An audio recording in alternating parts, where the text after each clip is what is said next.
شروع اللہ کا نام لے کر جو بڑا مہربان نہایت رحم والا ہے۔ اور ہم نے داؤد اور سلیمان کو علم بخشا، اور انہوں نے کہا کہ اللہ کا شکر ہے جس نے ہمیں اپنے بہت سے مومن بندوں پر فضیلت دی۔ اور سلیمان داؤد کے قائم مقام ہوئے اور کہنے لگے کہ لوگوں، ہمیں اللہ کی طرف سے پرندوں کی بولی سکھائی گئی ہے اور ہر چیز عنایت فرمائی گئی ہے، بے شک یہ اس کا خاص فضل ہے۔ اور سلیمان کے لیے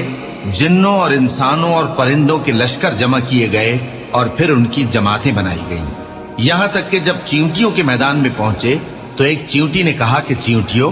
اپنے اپنے بلوں میں داخل ہو جاؤ، ایسا نہ ہو کہ سلیمان اور اس کے لشکر تم کو کچل ڈالیں اور ان کو خبر بھی نہ ہو۔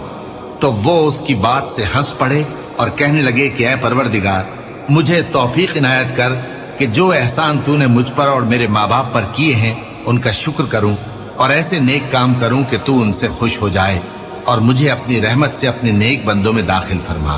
اور جب انہوں نے پرندوں کا جائزہ لیا تو کہنے لگے، کیا سبب ہے مجھے ہدہد نظر نہیں آتا؟ کیا کہیں غائب ہو گیا ہے؟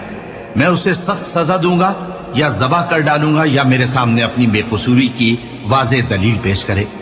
ابھی تھوڑی دیر ہوئی تھی کہ ہدہد آ موجود ہوا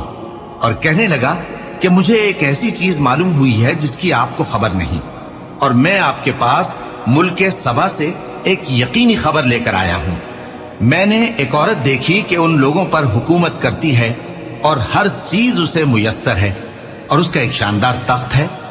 میں نے دیکھا کہ وہ اور اس کی قوم اللہ کو چھوڑ کر آفتاب کو سجدہ کرتے ہیں، اور شیطان نے ان کے اعمال انہیں آراستہ کر دکھائے ہیں اور ان کو رستے سے روک رکھا ہے، پس وہ رستے پر نہیں آتے اور نہیں سمجھتے ہیں کہ اللہ کو جو آسمانوں اور زمین میں چھپی چیزوں کو ظاہر کر دیتا اور تمہارے پوشیدہ اور ظاہر اعمال کو جانتا ہے، کیوں سجدہ نہ کریں؟ اللہ کے سوا کوئی عبادت کے لائق نہیں، وہی عرش عظیم کا مالک ہے۔ سلیمان نے کہا، اچھا، ہم دیکھیں گے تو نے سچ کہا ہے یا تو جھوٹا ہے۔ یہ میرا خط لے جا اور اسے ان کی طرف ڈال دے، پھر ان کے پاس سے ہٹ جانا اور دیکھنا کہ وہ کیا جواب دیتی ہیں۔ ملکہ نے کہا کہ دربار والو، مجھ تک ایک نامہ گرامی پہنچایا گیا ہے، وہ سلیمان کی طرف سے ہے، اور مضمون یہ ہے کہ شروع اللہ کا نام لے کر جو بڑا مہربان نہایت رحم والا ہے،